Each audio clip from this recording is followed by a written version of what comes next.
La chronique philosophique de Christophe Dicaro. Et moi qui pensais être le seul à aimer le rapport à la muse, à cet autre, à ce regard qui nous donne la force d'avancer, de nous lever, de marcher, d'écrire, de déplacer des montagnes. Il suffit parfois d'un regard pour que tout recommence, comme on dit, lorsque l'on sent chauffer sa poitrine et que l'on repart le cœur vaillant, alors que tout semblait perdu, que tout semblait à jamais voué à la mort. Si Platon nous en parle à merveille dans son Ion, ou encore même dans ce fameux mythe d'Androgyne, l'on peut comprendre à quel point la dimension spirituelle de l'amour, de l'attachement, de la fusion peut dépasser et de loin la question du genre, voire même de l'orientation. En effet, l'amour, cet amour avec un grand A, aurait-il un sexe ?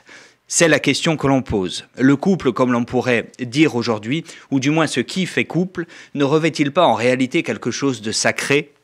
N'y a-t-il pas dans l'autre et sa rencontre passionnée un moyen de reprendre goût à la vie, moyen qui, tel une pierre philosophale, nous fait puiser à la source d'une éternelle jeunesse. Comme si, en dépit de toutes celles et tous ceux qui ne font des rencontres qu'un soulage-pulsion ou pire encore, un déversoir lubrique, il ne s'agissait en réalité que d'une rencontre avec Dieu, avec le divin, qui nous replacerait in fine au rang des créateurs, au rang de ceux qui ont envie d'écrire, de chanter, de peindre, de rêver.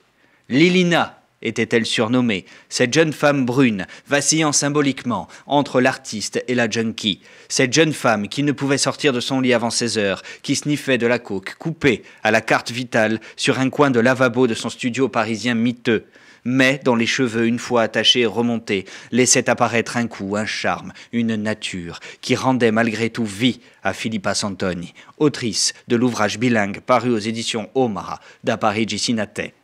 Dans ce livre écrit en langue corse par l'autrice, avec un vocabulaire très riche et surtout très imagé qui le rend compréhensible aux lecteurs néophytes comme moi, et traduit en français par Fabien Raffagne, Philippa Santoni nous embarque dans une véritable réflexion sur l'amour, la joie, la dépendance affective, la manipulation.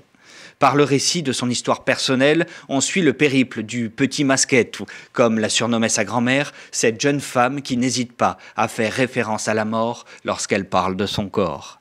De cette jeune femme qui a oublié les affres de sa propre adolescence jusqu'à renaître dans un amour impossible et surtout assumé avec sa chère et tendre Lilina. Entre récits érotiques de haute voltige et véritable réflexion philosophique, et le tout bilingue corso-français s'il vous plaît, Philippa Santoni dans Parigi Sinate s'adresse à tous les genres, quitte à en faire pâlir de fureur les mentalités d'un autre siècle. Dans ce livre, elle adresse des remerciements particuliers à Marina Branca, première de ses lectrices. Da Parigi Sinate, un livre à lire et à relire avec le plus grand intérêt. La chronique philosophique de Christophe Dicaro.